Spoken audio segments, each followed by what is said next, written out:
Fala, investidor! Tudo bom com você? Aqui quem fala é o Daniel Alvarenga, o investidor raiz, e hoje nós vamos para mais um vídeo direto ao ponto, onde eu vou falar sobre as ações da Apple. Então hoje tem conteúdo internacional aqui no canal, e você que gosta desse tipo de conteúdo, vem comigo no vídeo até o final, pois eu vou deixar aqui a minha opinião, se vale a pena ou se não vale a pena investir em Apple. E aproveita logo para deixar o like e se inscrever no canal para não perder nenhum conteúdo novo. Agora, sem mais delongas, vamos para a análise da Apple aqui na tela do meu computador. Bom, estou gravando esse vídeo no dia 9 de setembro. A Apple está subindo aí aproximadamente 1%. Se a gente pegar no ano, ela já está subindo 43%, uma bela porrada. Nos últimos 12 meses, uma alta de 27%. Se a gente pegar a longo prazo, a Apple, uma alta de 178.000%, se a gente pegar desde 1983. Então, provavelmente aí, talvez uma das empresas que mais gerou retorno aí no mundo. E vale comentar também que a Apple, ela tá entre as empresas mais valiosas do mundo. Se a gente olhar aqui, olha, tem esse top 10 feito aqui pela Forbes. Porém, esse top 10 eles consideram, né, as vendas, o lucro, os ativos. Se a gente pegar só o valor de mercado, que é o que eu considero mais relevante, né, a maior empresa para mim é que tem o maior valor de mercado e pronto. E considerando dessa forma, a maior empresa aqui é a Apple, tá? Segundo lugar aqui tá a Microsoft, mas a maior é a Apple com 2,7 trilhões de dólares. Então é um monstro, né? E além disso, né, além dela ser a maior empresa do mundo, é a queridinha do maior investidor do mundo, que é o Warren Buffett, né? Se a gente pegar a participação da Berkshire, tudo bem que isso aqui não está 100% atualizada, essa participação era referente ao terceiro trimestre de 2022, então já tem um tempinho, né? Praticamente um ano. Há um ano atrás o Buffett estava com 42% da carteira quase em Apple. Então assim, o velhinho não está apostando, não é pouco na Apple não, né? Para quem fica preocupado ali, um pouco preocupado com diversificação e tudo mais, a gente consegue ver, né, que quando a gente tem convicção de que um ativo é bom, às vezes a gente pode ter uma posição até mais relevante. Então, 41, quase metade da carteira do Buffett tá na Apple hoje, né? Não sei atualmente quanto que tá, pode ser que tenha reduzido, mas sem dúvida alguma é a maior posição do Warren Buffett atualmente, Apple, beleza? Mas vamos lá, falando um pouco mais sobre a Apple, acredito que todo mundo deve conhecer, né? Dispensa comentários, é muito conhecida aqui pelo seu carro-chefe aqui, que é o iPhone, né? Quem pensa na Apple logo lembra do iPhone, não tem como a gente deixar de falar, né, do iPhone,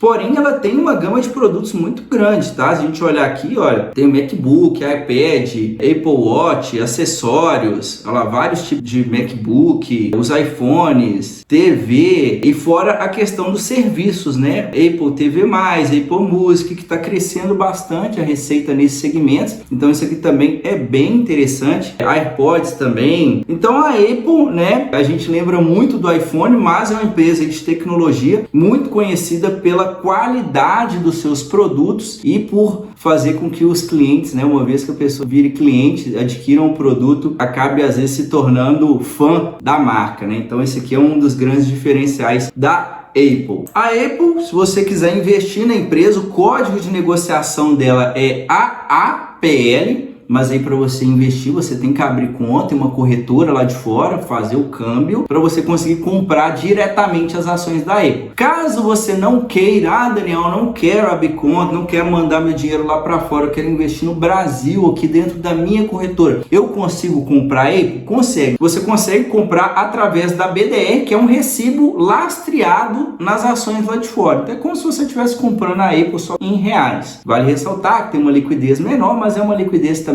aceitável, tá? Uma liquidez muito boa, apesar de não ser igual a liquidez comprando direto lá na fonte. Então o código de negociação é AAPL 34, caso você queira comprar a BDR através da sua corretora aqui no Brasil. Bom, agora eu vou entrar aqui nos principais indicadores da Apple. Sempre digo em todos os meus vídeos que não existe uma regra fixa com base em nenhum indicador, mas aqui eu sempre passo um parâmetro para ficar mais fácil para você entender a minha análise. Só que antes de entrar nesses indicadores, eu tenho um recado importante para você que quer acelerar os seus resultados, a sua carteira de investimentos rumo à liberdade financeira. Eu estou com algumas vagas disponíveis disponíveis para o meu programa de consultoria, e dentro desse programa eu faço uma análise da sua carteira de investimentos e te entrego uma nova carteira totalmente personalizada. A única coisa que você vai precisar fazer é dar um Ctrl+C, Ctrl+V nessa carteira e colocar o dinheiro para trabalhar. Então, se você tem interesse, primeiro link na descrição, é só entrar em contato comigo via WhatsApp para mais informações. Então vamos lá, cotação do dia 6/10 de 2023, ela estava $177,90, valor de mercado, né, aproximadamente 2,8 trilhões, então é um monstro, né, não tem nem o que falar. Dívida líquida sobre EBITDA 0,4 vezes, então é uma dívida baixa, tá? Geralmente esse indicador, quando ele começa a passar de 3 vezes, é um ponto de atenção, 0,4, dívida bem tranquila. Dividend yield de 0,53%, é um dividendo baixo, né, principalmente a gente comparar com os dividendos das empresas aqui do Brasil. Geralmente aqui no Brasil a gente trabalha muito com 6% ou mais, mas lá fora nos Estados Unidos um dividend yield de 4% já seria bom, tá? 3, 4% já não é um dividendo ruim, tendo em vista que é um dividendo em dólar, né? E vale ressaltar que lá as empresas têm incidência de imposto sobre os dividendos, então isso faz com que o dividendo fique um pouco mais baixo, e também lá eles utilizam muito o mecanismo de recompra de ações, então não remuneram o acionista somente em dividendos, eles remuneram bastante também recomprando as ações. Isso faz com que o lucro por ação aumente e, consequentemente, o lucro por ação aumentando faz com que as ações possam valorizar mais e que a empresa consiga distribuir, né, um dividendo maior se comparado com uma base menor de ações, beleza? Então tem que olhar isso também. O ROI de 167% é um ROI surreal, né? Um ROI muito bom, mas vale ressaltar que esse indicador ele fica meio distorcido. Por quê? Porque quando a empresa recompra suas ações, é o caso da Apple, isso faz o patrimônio dela ficar menor. O valor do patrimônio da empresa diminui e, consequentemente, o lucro aumentando, o patrimônio diminuindo, dá essa distorção no ROI, tá? Então tem que tomar um pouco de cuidado em olhar para o ROI. Margem líquida de 24,5% é uma margem muito boa, tá? Geralmente eu gosto de empresas com pelo menos 10% em margem líquida, então 24,5% é uma margem excelente. Quanto mais elevada a margem, mais indica que a empresa está em um setor onde a concorrência não é tão alta ou que ela tem algum tipo de vantagem competitiva duradoura para longo prazo, que é o caso da Apple, né? Dispensa comentários a questão da marca, né?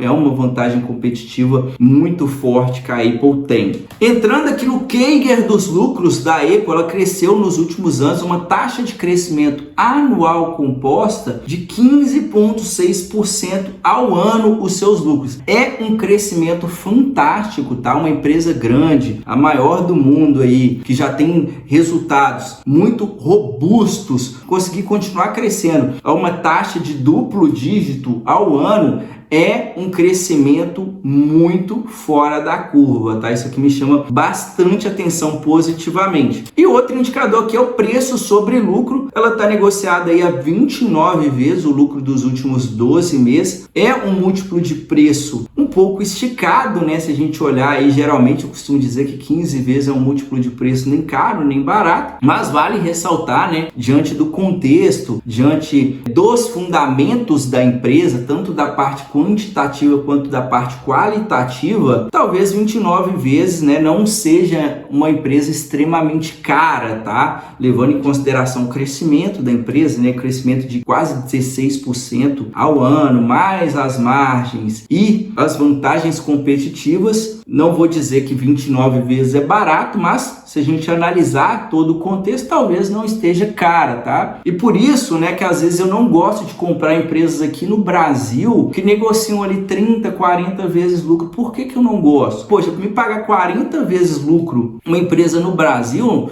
nada contra o nosso Brasilzão, mas lá fora, né, lá nos Estados Unidos, a qualidade das empresas é muito superior e às vezes a gente pega uma empresa ali com 20, 25 vezes, 30 vezes lucro, porém com uma qualidade muito maior que se considerar aqui pagar 40, 50 vezes em uma empresa que não tem tanta qualidade se comparado com as empresas lá de fora. Continuando a análise, entrando aqui no histórico de lucros e proventos, nós conseguimos ver que as barras em verde, né? Não sei se é verde, se é um azul mais claro, enfim, a gente consegue ver uma tendência de crescimento nos lucros. É uma empresa que dá lucro e vem crescendo bastante os lucros, conforme eu comentei no slide anterior, e nós conseguimos ver que o payout dela, apesar do lucro ter crescido bastante, a gente consegue ver que ela vem distribuindo quase que o mesmo dividendo nos últimos 10 anos, né? O dividendo não cresceu tanto e é um payout baixo, tá? O payout dela roda ali mais ou menos de 15, 16% atualmente, é um payout baixo, ou seja, se ela quisesse distribuir uma parcela maior dos seus lucros, é bem provável que ela conseguiria pagar um dividendo maior, tipo 1,5%, 2% em dividendos. Ela tem sim o potencial para pagar um dividend yield mais alto, mas é claro que também não vai ser aquele dividend yield de 6%. Mesmo se ela distribuísse o lucro todo, em relação ao múltiplo de preço agora não bateria os 6%. E, claro, olhando aqui, não é algo que tem esse perfil, né, de ter um payout muito elevado. Olhando aqui as ações em circulação, é algo que eu vinha comentando, né? Se a gente pegar aqui, olha, lá em 87 ela tinha 14 bilhões de ações em circulação, foi subindo, né? Subindo. Chegou aqui a mais ou menos 25 bilhões de ações. E de 2012 para frente, 2012, 2013,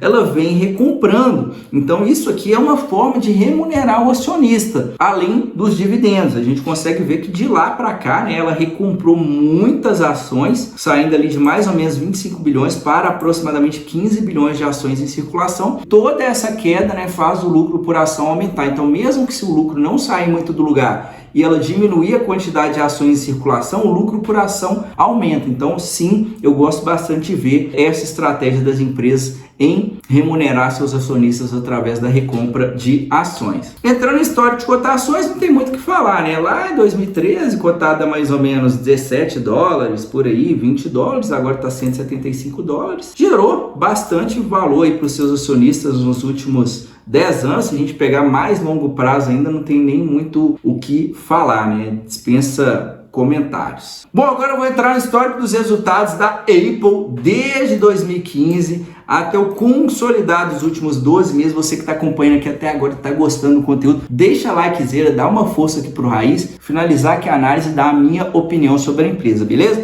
Então vamos lá. Bom, a receita da empresa saindo de 233 bilhões de dólares para quase 385 bilhões, crescimento bem forte aqui na receita. O EBITDA saindo de 84 para 126 bilhões, né? Não tem muito o que dizer também aqui sobre o EBITDA.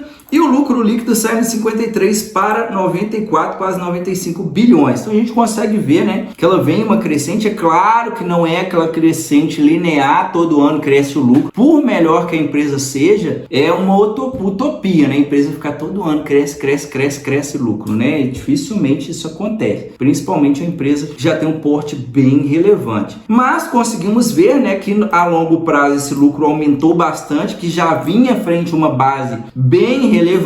Quando analisamos aqui a margem EBITDA, uma margem sempre alta, não é aquela margem que oscila muito. Eu gosto de ver isso aqui, tá? Empresa que tem uma margem alta constantemente, sem muita oscilação, porque quando a margem fica muito alta, depois fica muito baixa, mostra que o negócio é cíclico e é um negócio mais arriscado, mais difícil de você investir. Então aqui você vê que constantemente a margem é alta. A margem líquida, então, constantemente alta e rodava ali próximo de 21%, agora rodando próximo dos 25%. Então a margem cresceu, ou seja, o lucro cresceu mais rápido do que o crescimento da receita, ou seja, a empresa vem ficando cada vez mais eficiente. Em relação ao ROI, né, o ROI já distorceu todo devido à diminuição no patrimônio. Olha só o patrimônio da empresa aqui, olha, que era 119, agora 60 bilhões devido à recompra de ações. Então não adianta ficar olhando muito para o ROI, mas olhando para a dívida, dívida bem equilibrada, bem tranquilinho. E outra coisa que me chama muito atenção aqui, é algo que também é muito surreal, principalmente se a gente comparar com empresas do Brasil, é esse fluxo de caixa operacional da Apple. Olha esse fluxo de caixa, girava em média de 72 bilhões, agora aumentou para em média 105 bilhões, sendo que o CAPEX, ela gasta quase nada com CAPEX. Olha só, ela gerava 81 gastando 111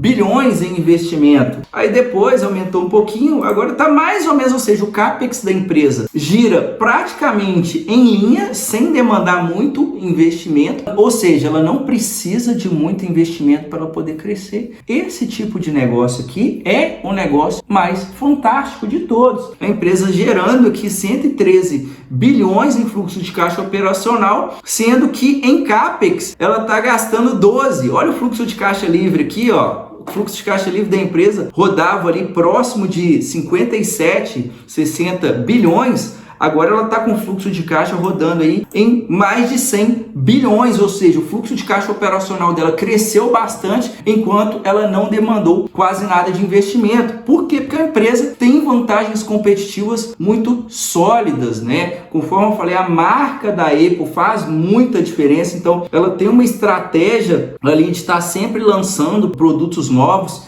e fazendo com que o seu público fique realmente fã da marca e queira ter sempre o produto mais top, e com isso ela não precisa ficar gastando tanto com CAPEX no seu negócio e mesmo assim consegue ter um crescimento sensacional no seu fluxo de caixa operacional. Então assim, não é à toa, né, que o Buffett, maior investidor do mundo, né, tem a maior posição da carteira dele na Apple, e não é uma posição pequena, né, é uma posição bem relevante, então não é à toa. Mas e aí, qual é a minha opinião sobre a Apple? No geral, não tem muito o que dizer, é uma empresa fantástica em relação a fundamentos. A única ressalva que eu tenho é que ela tem uma grande exposição sim ao iPhone, mais ou menos ali 50% da receita da Apple vem do iPhone, e a gente sabe, né, que outras marcas também vão, com o passar do tempo, entrar nesse mercado para poder concorrer. Já ouvi falar aí da Tesla, né, smartphone da Tesla, não sei se lançou, se vai lançar, mas já vi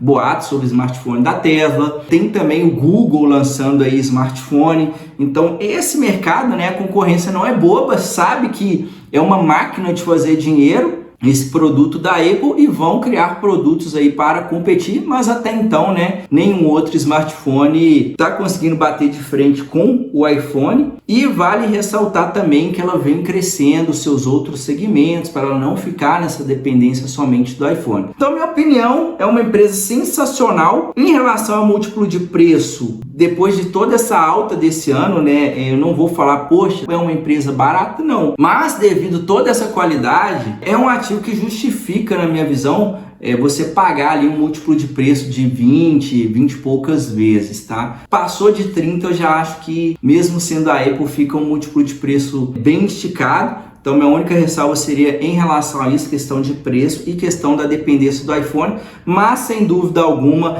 é uma empresa sensacional. Não é à toa, né, que é a empresa com maior valor de mercado do mundo e a maior posição do Buffett. Então, minha opinião é essa. Espero que você tenha gostado dessa análise. Deixa o like para dar uma força. E se você gostou desse tipo de conteúdo de análise de ações internacionais, deixa aqui nos comentários a palavra stocks para mim trazer mais conteúdos nessa linha de raciocínio. A gente se vê no próximo vídeo. Até a próxima. Tchau, tchau.